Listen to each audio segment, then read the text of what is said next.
Olá, pessoal! Sejam muito bem-vindos ao nosso canal. O meu nome é Karina Costa, sou advogada e professora, e hoje nós vamos falar sobre o Poder Executivo, dando continuidade aí à série de vídeos que nós estamos postando aí para falar sobre a divisão dos poderes do Estado. Nós já falamos sobre a divisão dos poderes, o Legislativo, o Executivo e o Judiciário. No outro vídeo, nós falamos especificamente do Poder Legislativo, e agora nós vamos falar aí do Poder Executivo. Nós vamos apresentar para vocês aí quem são os representantes do Poder Executivo nos entes federativos e quais são as suas competências. O Poder Executivo, ele é a esfera de poder do Estado que administra a República. República, res pública, res coisa pública, do povo. E ele vai sempre buscar o bem comum, o bem da população. A Constituição Federal aí, no artigo 48, ela vai dizer que o Poder Executivo é exercido pelo Presidente da República com seus ministros de Estado.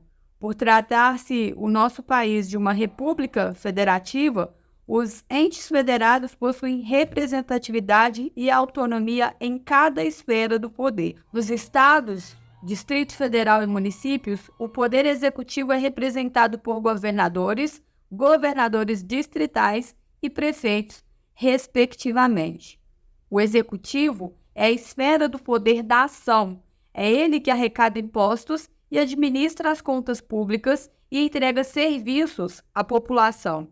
O exercício do poder executivo é regulado em lei, de forma que, embora o presidente, os governadores e prefeitos administrem, controlem e executem obras e serviços públicos, eles só podem fazer se houver lei que os permita fazer.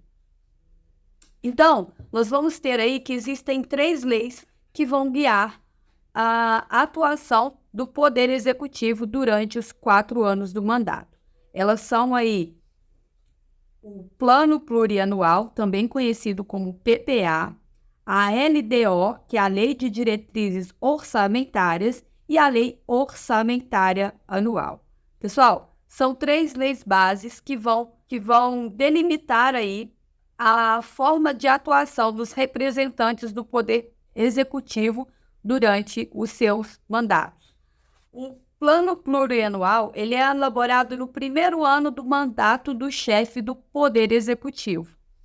Então, o chefe do Poder Executivo, no caso o presidente da República, vamos falar assim, que ele tenha tomado posse esse ano ele vai elaborar um plano de governo que vai ser executado a partir do seu segundo ano de governo e vai ter vigência até o primeiro ano do governo do seu sucessor e assim sucessivamente. Nesse plano plurianual aí, são estabelecidas metas, princípios e programas de médio prazo que a administração pública pretende oferecer e concretizar durante os seus 4 anos de mandato.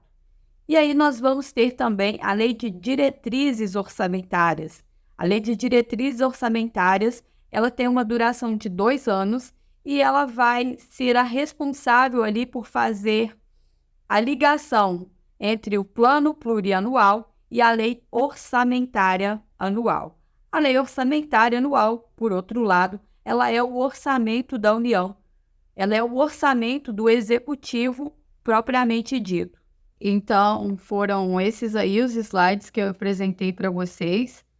Nós vamos começar aí dando um panorama geral, né? O Poder Executivo, ele é aquela esfera do poder do Estado que administra a República. Lembre-se, coisa pública do povo. Então, ele vai administrar algo que não é dele, mas que pertence ao povo brasileiro. E buscando sempre o bem público, tá bom? E aí nós vamos ter a Constituição Federal, a lei máxima do nosso país, a que instituiu nosso regime democrático, a que instituiu a separação dos poderes da República. Nós vamos ter aí que ela vai falar lá no seu artigo 48 que o poder executivo é exercido pelo presidente da República com seus ministros de Estado. O presidente da República é uma figura que vocês conhecem, porque nós, votamos neles ali de 4 em 4 anos, elegemos os nossos representantes para esse cargo tão importante na estrutura da administração pública aí, e ele vai trabalhar junto com seus ministros de Estado. Os ministros de Estado são nomeados pelo presidente da República para assuntos específicos. Então, eu coloquei aí para vocês no slide a imagem, do que seria o representante aí do nosso presidente da República, esse senhorzinho aí, sem rosto, sem feições, porque ele se renova ali a cada 4 anos, e toda vez que o nosso representante do Poder Executivo se renova, ele vai nomear ali os seus ministros de Estado, que vão ficar responsáveis aí por áreas específicas da administração pública. Então, eu coloquei aí no slide só para vocês terem uma ideia das áreas em que são nomeados ministros. Nós temos hoje aí ministro de Esportes, ministro das Relações Exteriores, ministro da Economia, ministro da Educação, ministro da Saúde e várias outras pastas aí que cada uma vai comportar um ministro. E o presidente da República, junto com seus ministros de Estado, eles vão exercer as suas funções no Palácio da Alvorada, em Brasília, que é a cidade administrativa, e é por isso que eu coloquei essa ilustração aí no desenho, para que vocês possam olhar e fixar bem essas informações que eu estou passando aqui agora, tá bom? Então, nós vamos ter a representação também do Poder Executivo na esfera estadual, no ente estadual e também no ente municipal. No ente municipal, nós vamos ter aí os governadores que também vão nomear os seus ministros de Estado, os ministros dos estados para pastas específicas, simetricamente como ocorre ali com o presidente da República. E eu coloquei aí o Palácio da Liberdade em Minas Gerais, porque Minas Gerais é o estado onde eu moro, é o estado onde eu nasci, e só para representar para vocês que os governadores com seus ministros de Estado, a sede deles fica nos palácios estaduais, cada estado vai ter o seu próprio. E aí nós vamos ter também o Poder Executivo no âmbito do município. Vão ser representados aí pelos prefeitos com seus respectivos secretários. Eles vão trabalhar nas prefeituras. Eu coloquei aí a título de exemplo a Prefeitura de São Paulo. Cada cidade tem a sua. Então, nós vamos ter aí, no artigo 76, o artigo 76 da Constituição vai falar que o Poder Executivo é exercido pelo Presidente da República, auxiliado pelos ministros de Estado. Até aí, tudo bem? Já falei para vocês, inclusive, sobre a representação no âmbito municipal e no âmbito estadual. E aí, o artigo 78 também vai falar que o presidente e o vice-presidente da República tomarão posse em sessão do Congresso Nacional, prestando o compromisso de manter, defender e cumprir a Constituição, observar as leis, promover o bem geral do povo brasileiro, sustentar a união, a integridade e a independência do Brasil. Eu coloquei esse artigo aí porque são compromissos que o representante do Poder Executivo assume quando ele assume o seu mandato, tá bom? Então, manter, defender e cumprir a Constituição Federal, que é a lei máxima do nosso país. Nós vamos fazer um vídeo posteriormente para falar somente da Constituição Federal. Ele tem a obrigação de observar as leis, promover o bem geral do povo, sustentar a União, que no caso são os estados, o Distrito Federal, os municípios, é a União, a integridade e a independência do Brasil. Então, seguindo para o próximo slide aí, ó, nós vamos ter que o mandato do presidente da República é de 4 anos e ele vai ter início não no dia 1º de janeiro, ele vai ter início no dia 5 de janeiro do ano seguinte ao da sua eleição. Fica atento com essa situação aí, porque as datas para os representantes dos poderes para os representantes do Poder Executivo tomarem posse são diferentes. O presidente da República, ele toma posse no dia 5 de janeiro. O governador, ele toma posse no dia 6 de janeiro. E os prefeitos, eles tomam posse no dia 1º de janeiro. Coloquei aí no slide para você não esquecer. E aí, nós vamos ter aí que o presidente e o vice-presidente da República não poderão, sem licença do Congresso Nacional, sair, ausentar-se do país por período superior a 15 dias, sob pena do cargo. Então, o presidente e o vice-presidente da República, eles são eleitos para administrar o país. Então, se eles vão ficar à frente do nosso país, se eles vão administrar o nosso país, eles têm que estar aqui para resolver as nossas demandas, a demanda da União, as demandas do povo brasileiro. E para ele sair do nosso país por mais de 15 dias, ele precisa da autorização aí, da licença do Congresso Nacional. Congresso Nacional composto pela Câmara dos Deputados e pelo Senado Federal.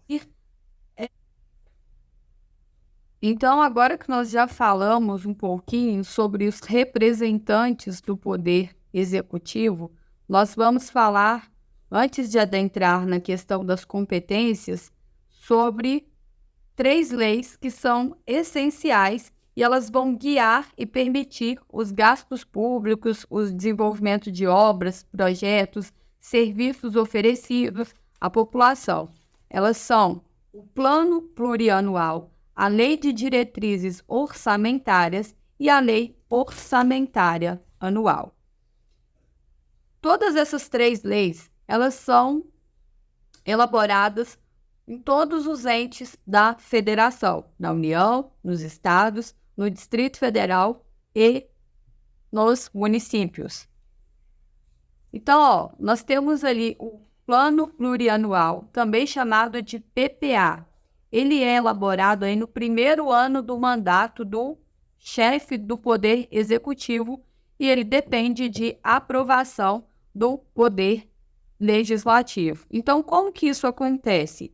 Esse plano plurianual é de iniciativa ali, por exemplo, do presidente da República, é de iniciativa do governador, é de iniciativa do prefeito. Ele coloca nesse plano as metas, os objetivos, os programas que ele quer desenvolver nos próximos 4 anos e vai mandar aí essa lei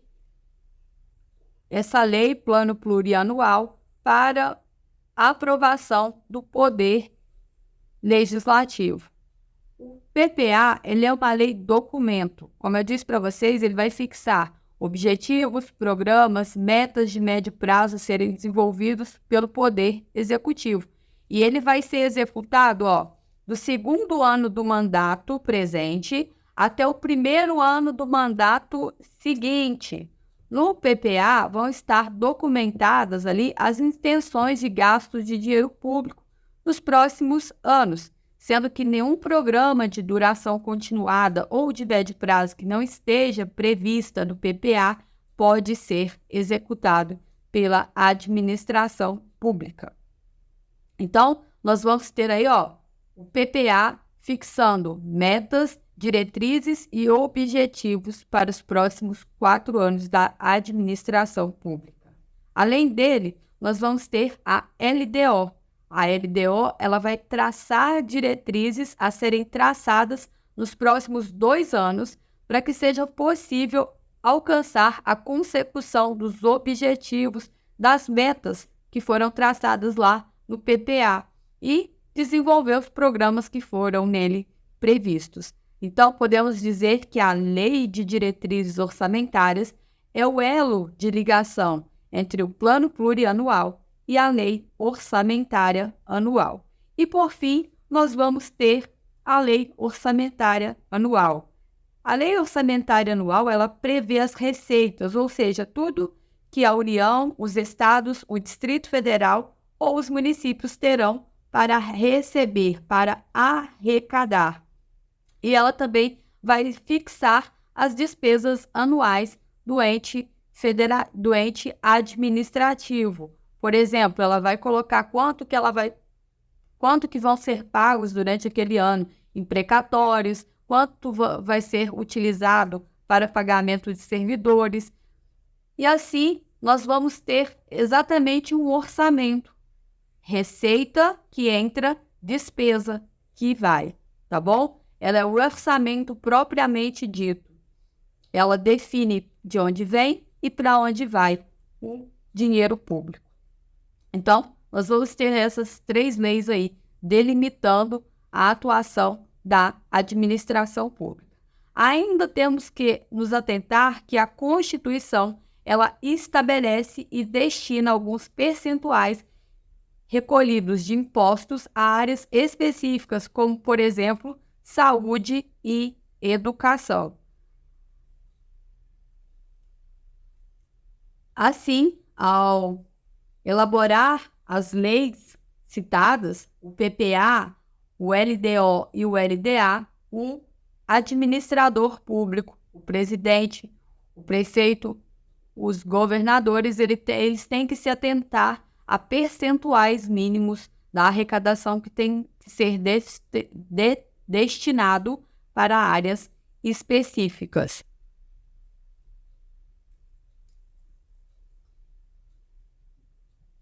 Então, assim, o poder público, ele administra o orçamento público. O orçamento público não pertence a ele, pertence ao povo brasileiro e, por isso, existem regras para que ele possa fazer os gastos necessários ali, visando sempre a busca do bem comum. O representante do Poder Executivo, no exercício do mandato, ele possui discricionariedade para empregar a verba pública, mas apenas nos estritos ditames da Constituição Federal, das leis e do bem público, não podendo dispor da coisa pública, do dinheiro público, do orçamento público, como sendo seu. Então, dito isso, nós vamos passar aí a ver quais são as competências de cada um dos entes da federação no âmbito do poder executivo, tá bom? Vamos lá. Então, compete à União, né? Isso aí vai ser responsabilidade, então, do presidente da República com seus ministros de Estado, enquanto representantes do poder executivo na União. Manter relações com estados estrangeiros e participar de organizações internacionais. No Brasil, o chefe do Poder Executivo Federal, ele exerce as funções de chefe de governo e chefe de Estado. Então, por isso, ele vai ter essa atribuição aí de manter relações com governos estrangeiros. Ele vai conversar, por exemplo, com o governo dos Estados Unidos, com o governo da China, com o governo do Japão, com o governo de qualquer país. É ele que vai ser a pessoa ali que vai falar, ou, né, seus representantes vão ser quem vai falar pelo Brasil com esses estados estrangeiros. E quando eu estou falando de estados estrangeiros, eu estou falando de países estrangeiros. E ele também vai participar de organizações internacionais. Eu coloquei aí no slide algumas organizações internacionais das quais o Brasil participa, para a gente ter uma noção, uma ideia do que é isso. O Brasil, por exemplo, participa da Comissão Interamericana de Direitos Humanos, nós participamos do Banco Interamericano do Desenvolvimento, nós participamos da OEA, Organização dos Estados Americanos e vários. Então, vamos seguir aí para ver o que mais compete à União. Declarar a guerra e celebrar a paz.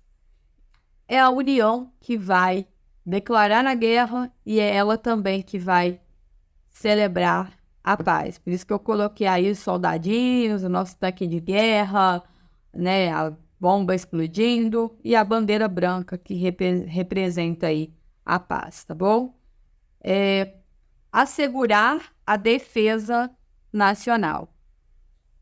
Nós estamos dentro de um país independente e o administrador desse país precisa assegurar a nossa defesa, o nosso bem-estar contra agressões estrangeiras. Então, é competência da União assegurar a defesa nacional. Também é competência da União permitir, nos casos previstos em lei complementar, que forças estrangeiras transitem pelo território nacional ou nele permaneçam temporariamente. Pessoal, isso daí ainda é para defender o nosso país.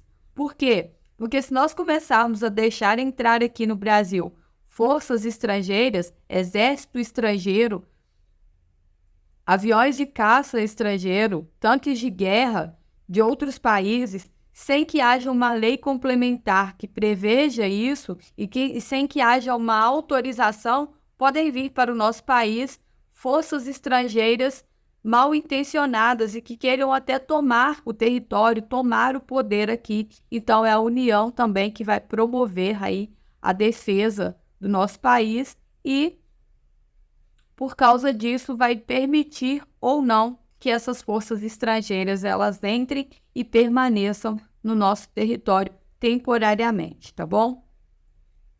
É ainda competência da União decretar o estado de sítio, o estado de defesa e a intervenção federal. Decretar o estado de sítio, o estado de defesa e a intervenção federal. É competência da União autorizar e fiscalizar a produção e o comércio de material bélico. Então, só a União pode autorizar a produção de armas, de munição e tanques de guerra. Só ela pode autorizar e só ela vai fiscalizar. Isso também é um desdobramento da defesa do nosso país e do bem-estar da nossa sociedade. É competência da União ainda emitir moeda. Só a União pode emitir dinheiro, né? Produzir dinheiro que vai ser utilizado por nós. É competência da União administrar as reservas cambiais do país e fiscalizar as operações de natureza financeira, especialmente as de crédito, câmbio e capitalização, bem como as de seguro e previdência privada. É competência da União elaborar e executar planos nacionais e regionais de ordenação do território e do desenvolvimento econômico e social. É competência também da União manter o serviço postal e o correio aéreo nacional. Explorar, diretamente ou mediante autorização, concessão ou permissão, os serviços de telecomunicações, nos termos da lei que disporá sobre a organização dos serviços, a criação de um órgão regulador e outros aspectos institucionais. Então, vai ser a União também aí que vai explorar os serviços de telecomunicações, dispondo sobre a organização e a criação de um órgão regulador. No caso, hoje nós temos aí no Brasil, como órgão regulador dos serviços de telecomunicações, a Anatel. É competência da União ainda explorar diretamente ou mediante autorização, concessão ou permissão os serviços de radiodifusão sonora de sons e imagens. Então, TV e rádio quem vai explorar diretamente ou por concessão, por autorização, por permissão, vai ser a União. A União também vai explorar os serviços e instalações de energia elétrica e o aproveitamento energético dos cursos de água e a articulação com os estados onde se situam os potenciais hidroenergéticos. Vai ser competência da União a navegação aérea, aeroespacial e a infraestrutura aeroportuária. Os serviços de transporte ferroviário e aquaviário entre portos brasileiros e fronteiras nacionais ou que transponham os limites do estado ou do território. Por quê, pessoal, que vai falar que é competência da União serviço de transporte ferroviário e aquaviário entre portos brasileiros e fronteiras nacionais ou que transponham os limites do estado ou território? Porque se estiver dentro do estado, vai ser competência do estado. Mas se ultrapassar o estado, se estiver em 2 estados, é a União que absorve essa competência. Compete à União ainda os serviços de transporte rodoviário interestadual, mesma coisa aqui, ó. Se for estadual, vai competir aos estados, mas como ultrapassa, né, mais de um estado, vai ser competência da União. Interestadual e internacional, para sair do país também, quem vai explorar aí os serviços mediante concessão, permissão, vai ser a União. Coloquei os mapinhas aí para vocês, né, visualizarem isso, que toda vez que ultrapassar de um estado, a atividade exercida vai ser competência da União. Toda vez que for para sair fora do país também vai ser competência da União. Portos marítimos, fluviais e lacustres também é competência da União, explorar, organizar e manter o Poder Judiciário, o Ministério Público do Distrito Federal e dos Territórios e a Defensoria Pública dos Territórios. Como nós não temos territórios como ente federativo no Brasil hoje, o Brasil organiza e mantém o Poder Judiciário e o Ministério Público do Distrito Federal. Bom?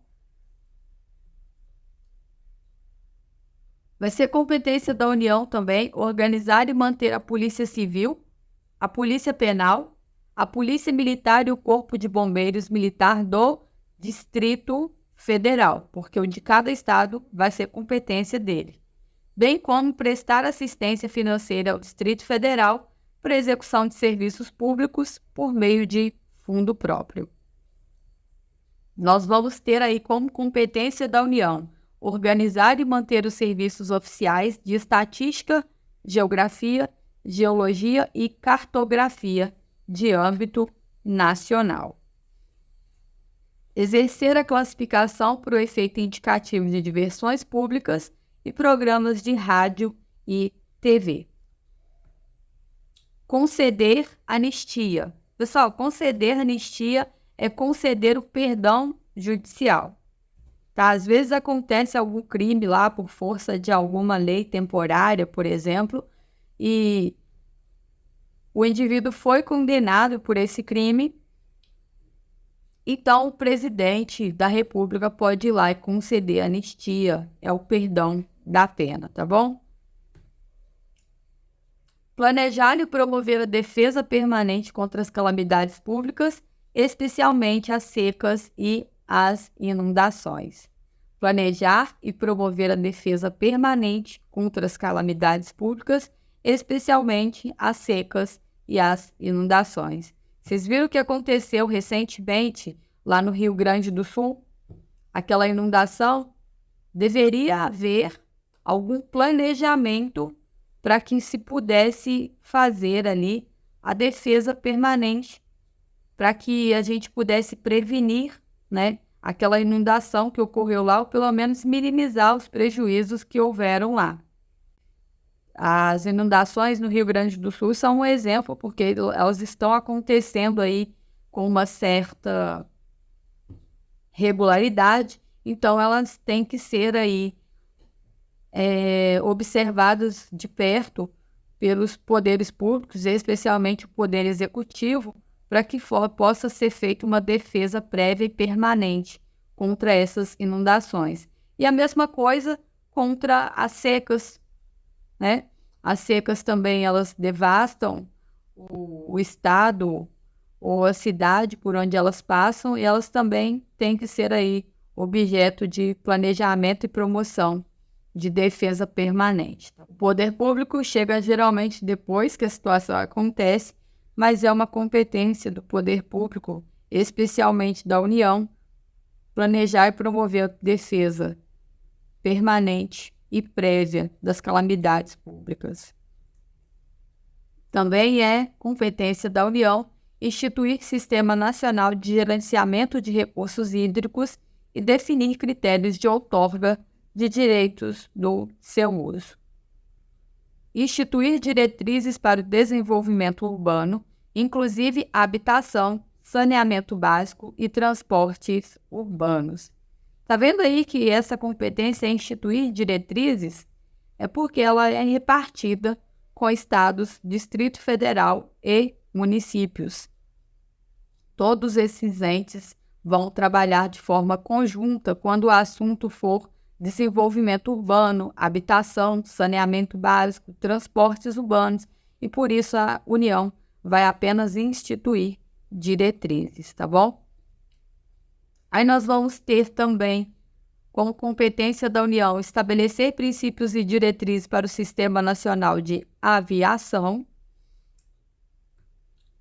executar os serviços de polícia marítima, aeroportuária e de fronteiras, explorar os serviços e instalações nucleares de qualquer natureza e exercer o monopólio estatal sobre pesquisa, a lavra, o enriquecimento e reprocessamento, a industrialização e o comércio de minérios nucleares e seus derivados.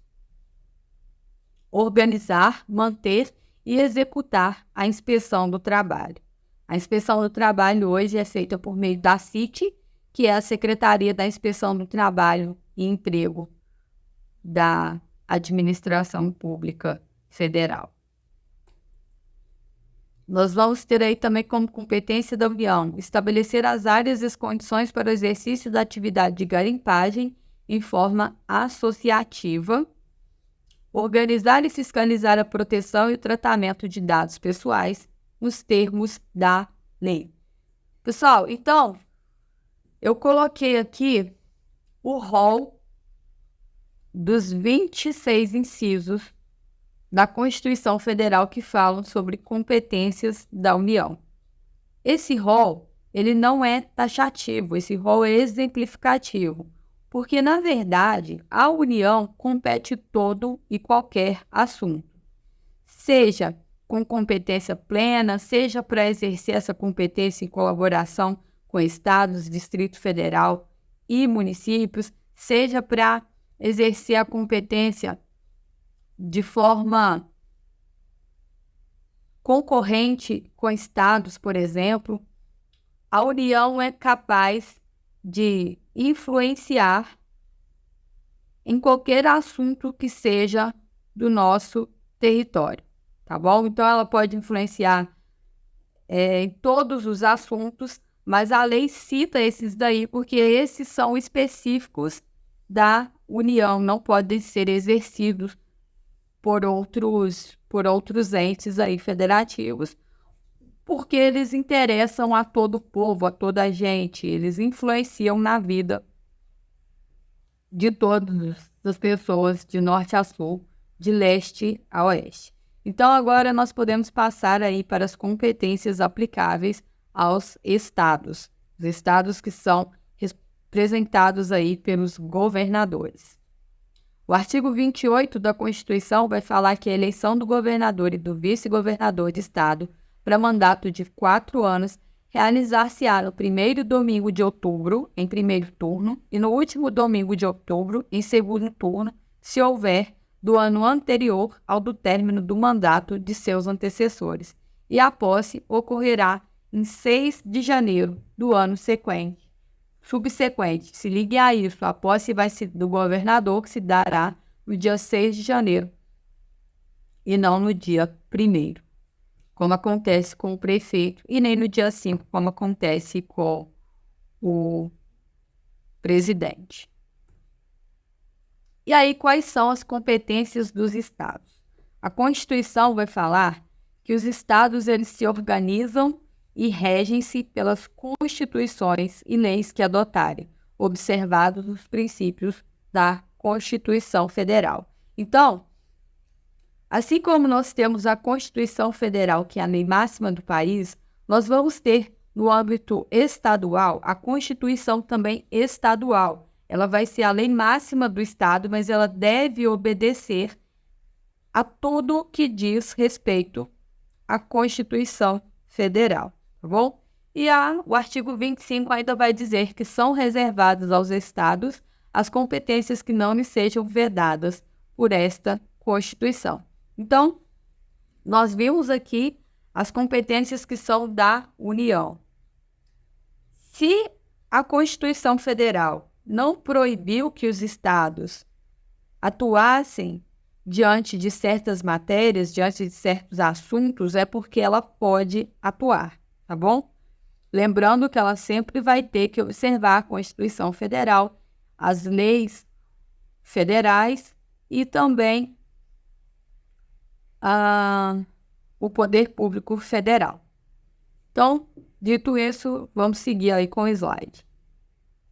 Eu coloquei só para vocês verem, né, que eu já me adiantei quando eu expliquei a situação do Estado dentro da União, mas já que o presidente da República, ele vai ter poder de execução administrativa em todo o território nacional, o governador vai ter poder sobre todo o estado ao qual ele é governador, mas ele deve se ater à lei maior e aos ditames da administração pública federal, tá bom? Então, seguindo aí, agora vamos falar das competências dos prefeitos dos municípios. O prefeito, que é o carinha que você conhece, que bate aí na sua porta, que pede seu voto, inclusive esse ano, né? É ano de eleição. Então, é bom que você saiba sobre quais são as competências do prefeito, como ele exerce aí a sua administração pública. Eu disse para vocês, a União, ela deve observar a Constituição Federal, os estados vão ter as suas constituições estaduais e o município também vai ter uma lei própria ali, que é a lei orgânica do município.